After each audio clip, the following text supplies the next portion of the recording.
a public pre-hospital pediatric quality measures dashboard tour by my good colleague, Ben Fisher. Ben, are you ready to tell us all about this awesome dashboard? I am. Thanks, Chris. Perfect. Take it away. Um, yeah, so thank you all for joining us. I apologize, my voice is still coming a little bit back from some holiday germs, but yeah, it's great to have everyone here. We're kind of excited to demo this dashboard. This is the public pre-hospital pediatric quality measures dashboard. This is a project that was funded by HRSA as well as NHTSA. And I should also thank the project champions, Caleb Ward and Kathy Brown, who have kind of helped steer this project through its creation process. And we'll talk a little bit about what that looked like. Like Chris said, please feel free to type questions into the chat box. We'll kind of keep an eye on that and see if anyone has any questions we can address. And there will be a chance for some questions at the end as well. Um, just through the presentation today, attendees will learn what the pediatric quality measures are, how to access and use the dashboard itself, as well as the companion guide to understand the elements in the measures as well as the dashboard. And then at the very end, I'll talk for EMSC state data managers how to access state-specific measures as well. And I should also say, for those of you who will be attending the NEDARC Tech Talk, we'll talk a little bit more about this later in the month as well. And if anyone is attending the National Association of EMS Physicians this week, this dashboard will be presented there as well.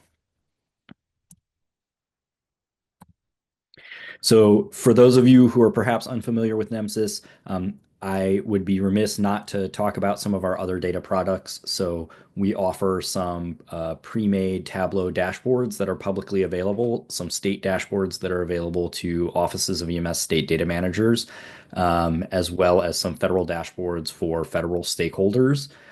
Those are visible on our website, and we're always happy to answer any questions you may have about that. We also offer an OLAP data cube. So this is, if you're familiar with an Excel pivot table that basically lives in our webpage that allows you to look at the National EMS Information Systems data in that format. And then the third product we offer are the research data sets, which each spring we produce and has event level data available. So just kind of a quick plug for those as well. We do have, in addition to the pediatric performance measures dashboard, a performance measures dashboard that is available on our website as well, that contains the National NEMSQA, the National EMS Quality Alliance's performance measures, as well as some documentation about an API that will allow software vendors to incorporate those performance measures into their EPCR software. So just again, kind of as part of this brief overview, the NEMSIS Technical Assistance Center, we support HRSA, the EDC, state EMS data managers, EMS agencies, kind of all of these groups with this data collection. And in addition to the data products I previously mentioned, some of these, like the performance measures, can provide benchmarking data. And you can identify pediatric patients in some of them with a demographics tab, but there was an opportunity for pediatric specific performance benchmarks in particular. And that is kind of a need that this dashboard hopefully fulfills. The work for adult patients has primarily been done with NEMSQA, and in addition with the TAC. So the pediatric performance measures themselves, and we'll show some of the specifics of the measures here with the companion guide later on, but these measures were created by a multidisciplinary technical expert panel. So this group was convened multiple times, and they voted in a modified Delphi process to identify measures that would be kind of high yield, relevant, and measurable using the data standard. And to begin with, we started with 6 measures that could be implemented rapidly. So that allowed us to build the dashboard and implement these measures. I believe about 4 of the measures were already existed and just needed to be filtered to pediatric patients. And then additional measures will be considered at a later date. You heard me mention the API that allows software vendors to kind of query the performance measures data back in their EPCR software. That will hopefully also be implemented at a later date for these pediatric measures. The actual quality measures themselves, so these are the six measures. If you have looked at some of the adult measures, some of these may seem familiar. I'll run through them quickly, and then we'll talk a little bit about them and where to find additional information about how the measures are actually defined with inclusion criteria in the companion guide. But they are an asthma measure for the administration of a beta agonist for asthma patients. The treatment for hypoglycemia, so if there was documentation of hypoglycemia, was that addressed. Two shock measures, so the administration of epinephrine for anaphylaxis, and then the administration of IV fluids for shock or hypotension, and then three trauma measures. So one is pain assessment of injured patients. Essentially, did the pain scale decrease over the course of treatment or the course that the EMS agency was with the patient? Um, or I'm sorry, trauma 01 is whether it was measured. Three is whether or not it went down. And then trauma 8 is a documentation measure to determine the completeness of GCS, blood pressure, and respiratory rate. Okay, so this is just a quick screenshot of the dashboard. I'm actually going to switch screens here and go directly to the dashboard.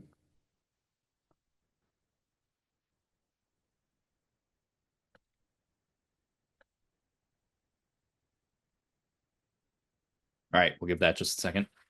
Um, so here you can see the actual dashboard. This is available publicly on our website. If you navigate to nemsis.org and then view reports and public reports, you'll find a button for NEMSIS dashboards, and that will take you to all of our public dashboards.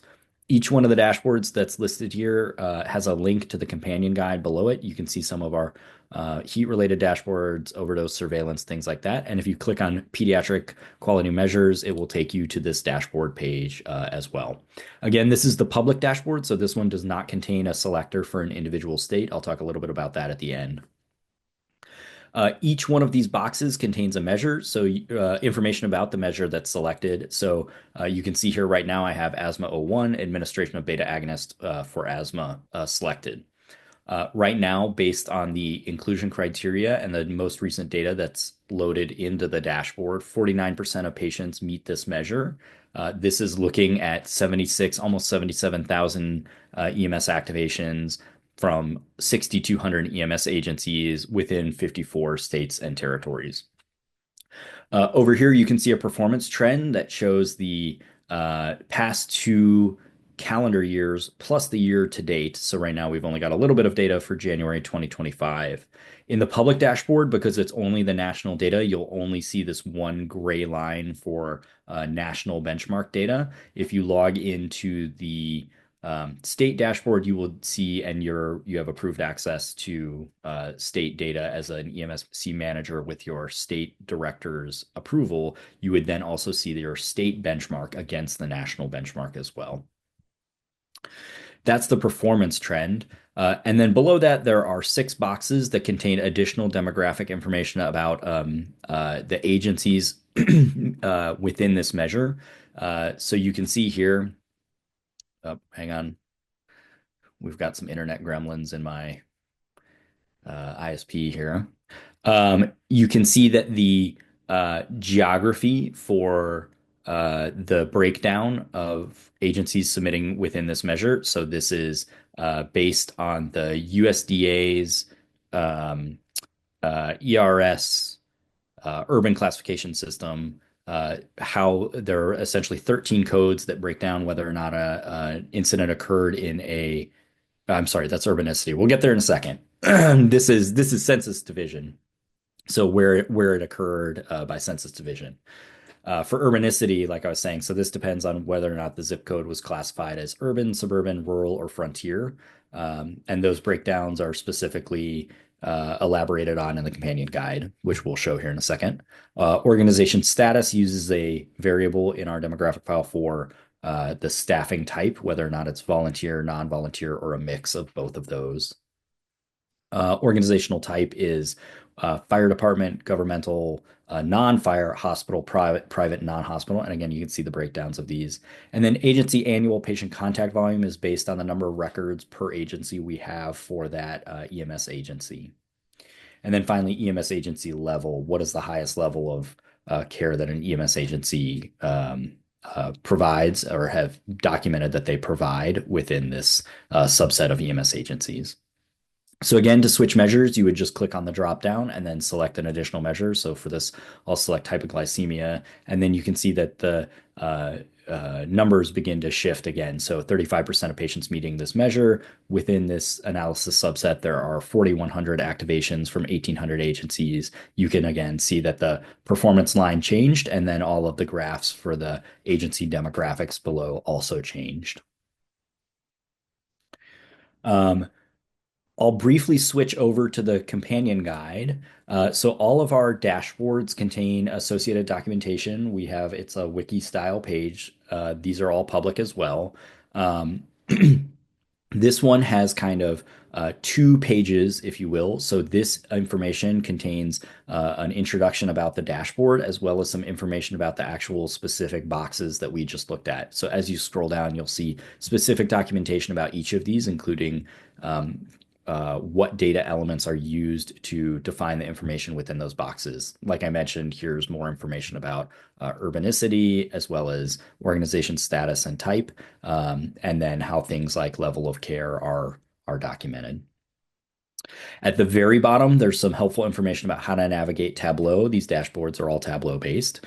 There are some buttons at the very bottom of the dashboard that you can use to navigate things, like if you make a change or a selection and you would like to see the dashboard change, which I should just point out, if you do select one of these buttons, the measures will shift. So if you wanted to look at hypoglycemia by suburban agencies, when you select suburban, it will then subset to that measure by suburban agencies only. So there's some information about how to navigate the dashboard itself at the bottom. The other page that's available in the here is the actual inclusion criteria for the individual measures. So for the individual measures, you can see what variables were included, as well as some information about why these were selected and some documentation for how to actually recreate these. This is a little bit helpful if you wanted to recreate these in something like the research data sets. It would give you the ability to subset the individual measures with research data. I see a question about why Pediatrics 03B was not included in the dashboard. I can't recall offhand specifically why that measure was not included. But I can say that again, we picked 6 to start with. So we anticipate adding more measures as we go forward that could be pretty rapidly implemented. About 4 of them involved measures that were already created that just needed to be subset by age. And then there were a couple of measures I have to look at, but a couple of them use state elements that are not available at the national level. So we only receive of the universe of data elements that NEMSIS defines of 600 data elements, we only receive, I think it's 154. And so in addition to when we evaluate sort of technical feasibility for these measures, we also have to make sure that they contain all the national measures. But I would have to look at pediatrics, that specific measure to see why. But yes, our hope is to add additional measures. And then going back to the dashboard, there's a question about organizational type. It appears that about half the data is hospital private. Is that correct? And is it likely that this is interfacility? When it's not subset, so it's pretty evenly about kind of evenly distributed across these. But the private non-hospital will include, I'll need to look, but private agencies, you have to remember there are a couple very large national private chains that make up a very large number of EMS activations in the national data set. And then, they account for a pretty large proportion nationally. And then for more information about the shock measures, so again, those will all be available in the companion guide. I believe Lori posted a link to the companion guide higher up in the chat. If you click that and then go to specific measures, it will have detailed information about the inclusion criteria for each of the additional measures.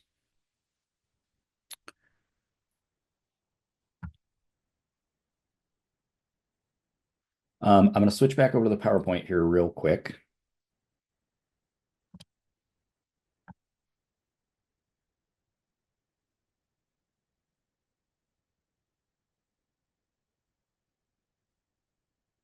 So I do just want to mention for those of you who are state EMSC data manager, or I'm sorry, state EMSC managers, um, you may be able to access your this dashboard for your specific state. We ask for approval directly from the state office of EMS director. That can be an email. It's the request process can be somewhat informal, but we need their permission to show the state level data for your state to this. And we'll basically just sort of verify that you are the appropriate person in the EMSC program, and they'll verify that it's okay to release the state data for that individual state. And that will allow you to log in and view state specific measures for your program. And hopefully that is kind of beneficial so that you're able to do some state benchmarking for your EMSC program.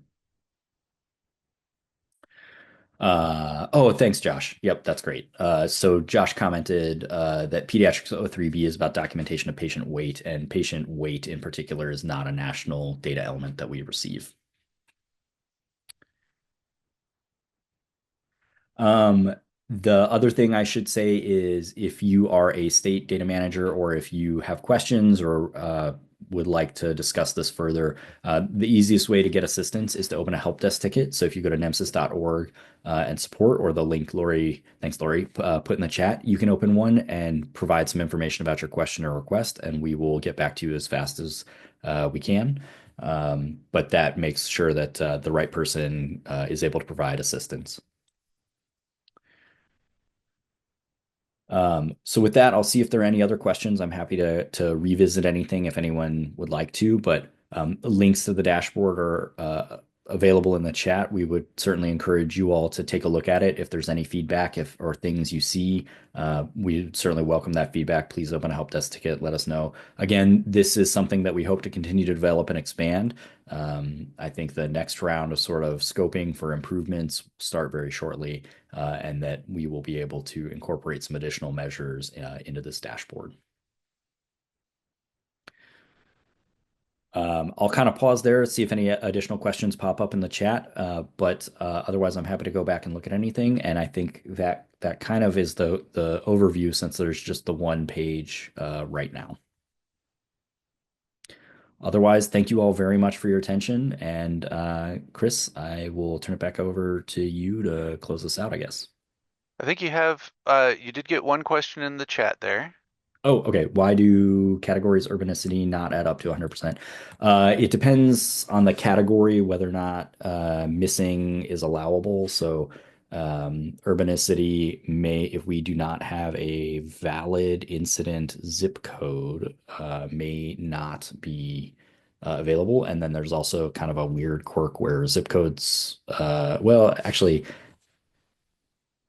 zip codes for the most part should match to a USDA ERS code, but yeah, there may just be some missingness in some of these fields.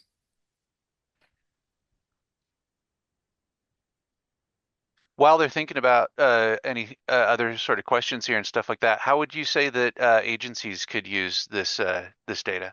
Yeah, our hope is certainly that this allows sort of a national benchmark for agencies to kind of review and see how they are performing internally compared to national standards for this.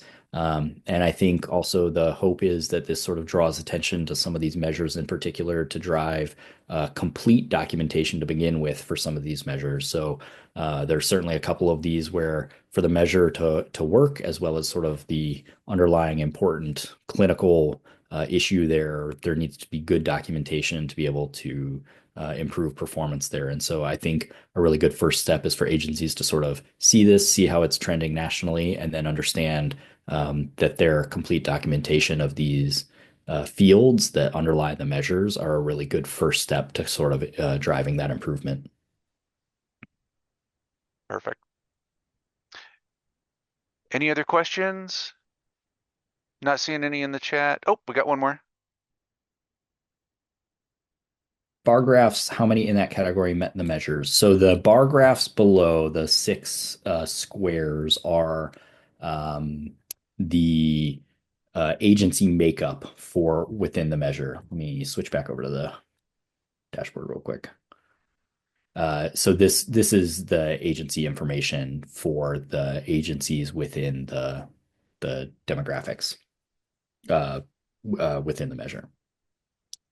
And then will a recording of this be available? Yes. All of our recordings and trainings here, pretty much all of our public meetings are posted on YouTube pretty quickly. Chris does a great job of getting those edited and posted to our YouTube page, usually same week, if not same day.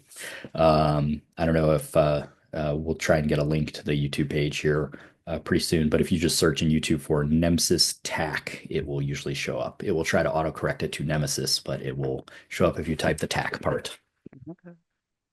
Hey, Ben, this is Josh. Hey, Just wanted to clarify on those bar graphs. Those are performance by category. So oh, okay. on the particular measure you're showing, the performance in urban areas was 35%. The performance in frontier Right, okay. areas was 49%. I think if you mouse over one of those bars, it'll kind of explain. Oh, excellent. Yeah. Okay, thank you.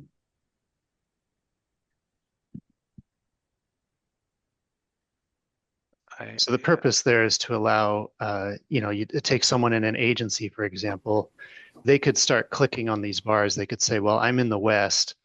I'm in a suburban agency. I'm a non-volunteer. As they click on each of those bars, it's further filtering the data and it's displaying the remaining bar charts based on those filters that they've applied.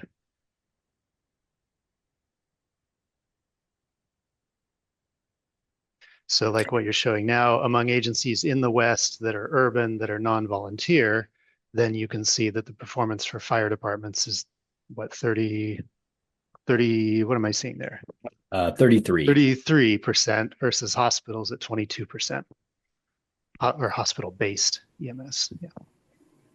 Can y'all hear me? This is Anna. Yeah, yep. Brilliant. I'm unable to turn my video on, but I'm glad that my mic can be unmuted. Yeah, I'm having a hard time just kind of conceptualizing, like from the big picture. I'm going to try to navigate to the same page that you're on, which looks to be hypoglycemia. So if you remove all of the filters that you've set up by clicking on the bar graphs, and we look under geography, Midwest is at 39%. Does that mean that 39% of the EMS activations that met this quality measure in the Midwest did indeed administer treatment, or that 39% of the Midwest calls met this measure? Or I'm really having a hard time with that 10,000 foot view on how to navigate each of these before I start drilling down. Josh, I think that latter statement was correct, but can you confirm that it would be 39% of Midwest agencies met the measure?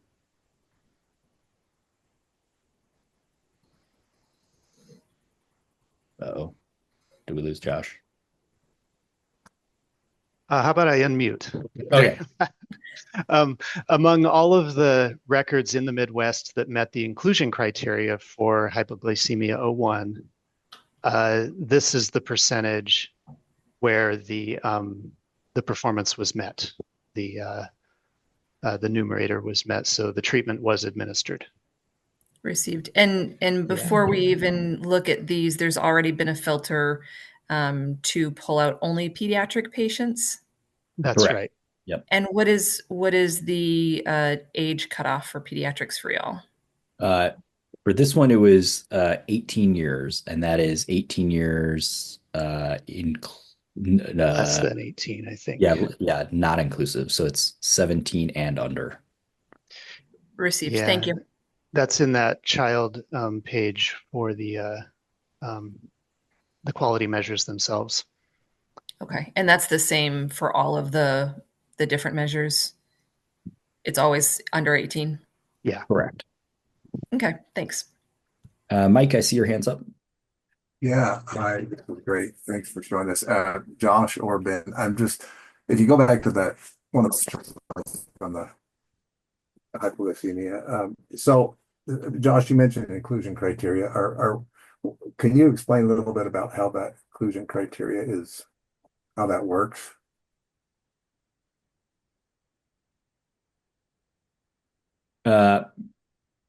Mike, I'll take a stab at that real Oops. quick first. I think a lot of the questions may be answered looking at the companion guide. So, um, uh, and for those of you who don't know, so Josh Legler works with the TAC very closely. He's the contractor who actually built the companion guide here. So, I'm very glad you're here, Josh. The a lot of the inclusion criteria are outlined here. So you'll have detailed information that includes the description with the numerator, the total population, if there are any exclusions, and then what specific fields are where and what we're looking for in the numerator as well as in the denominator. Does that kind of answer your question, Mike? Yeah, I mean, because I'm if you again go back to one of those charts, we're saying 35% of activations, yeah, where there was a treatment administered for hypoglycemia, but are we reasonably sure that, that, I mean, there's 65% that where um, the treatment wasn't administered for hypoglycemia, but we're think that they really should have been, or are there perhaps reasons that maybe in that 65% that there are, valid reasons that it wasn't administered? I guess that's what I'm trying to figure out. Yeah, so that's kind of a important large limitation, I would say, of the NEMSIS data. So we can only evaluate the data we receive in general. So very broadly, if agency does not submit data to NEMSIS or to their state, we obviously will not have that data.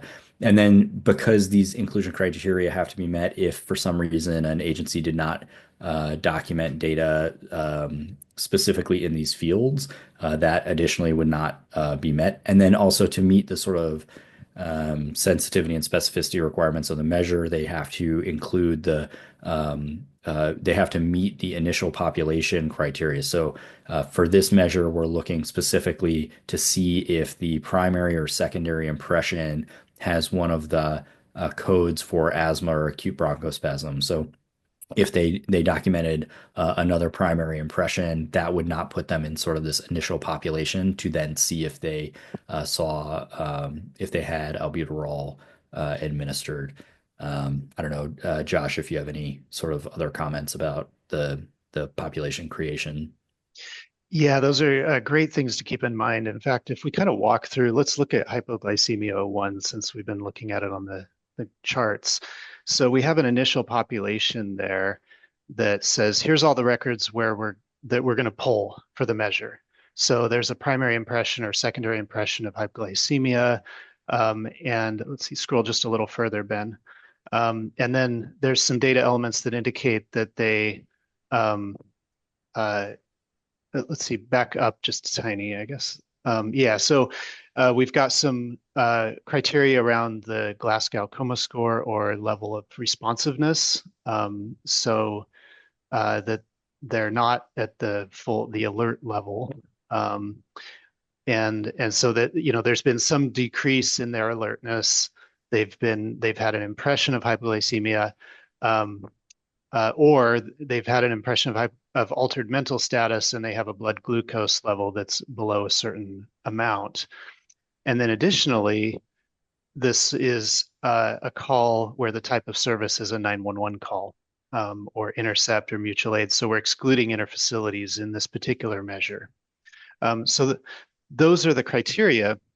And if you think about it, you might think about differences like, well, the criteria does not include whether or not the patient was transported.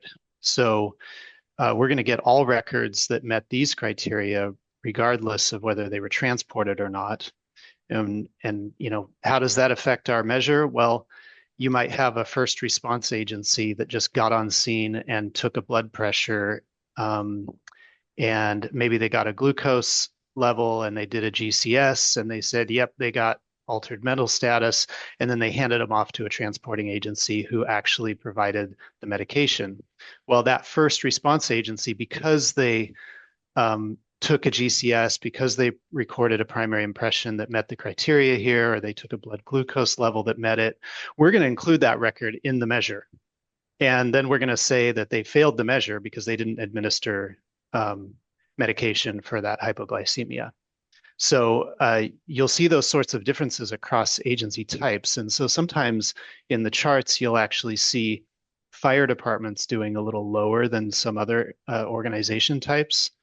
And that can tend to be because a lot of the non-transport first response agencies are of the fire department type. And maybe they only evaluated the patient and then handed off care to someone else.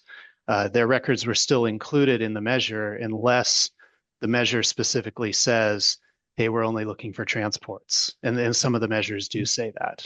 So yeah, it's really important to kind of to keep, as you read through the measure definition itself, to think about, okay, what kind of records is this measure pulling? And how does just the nature of EMS across the US impact what I'm going to see?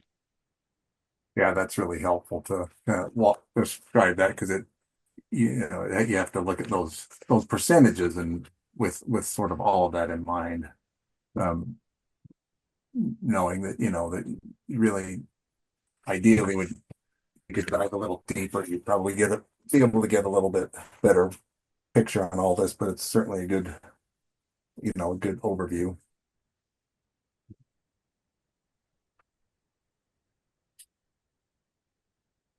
And then looking through the chat, it looks like there were a couple kind of dashboard suggestions. We'll certainly take those. Uh, those are always welcome. And then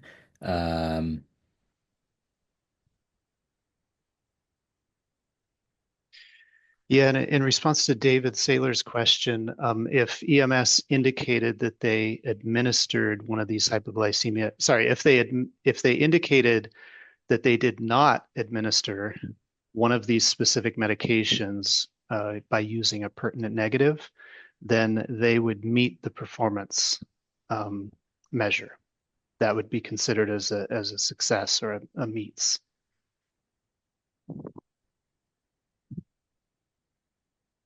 And then there was another question of like if someone else gave it before EMS, like school staff, that's going to depend on the measure, how the measure is defined. So Ben, let's look in hypoglycemia 1 at the numerator pseudocode. So in this case, if EMS records any of those meds or procedures, then the measure was met. So they might have recorded it with a pertinent negative saying they didn't do it for some reason. That meets the measure. They might have recorded it and said that it was administered prior to this unit's care. That would also meet the measure. If they recorded one of these codes for a medication or procedure, even if someone else gave it before they came, or if they did not administer it for a specific reason, they met the measure.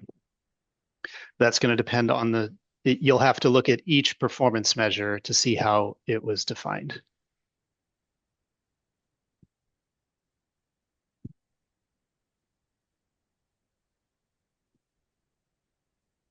all right.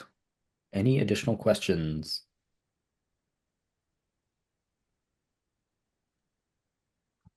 All right. I'll hand it back off to you, Chris. Perfect.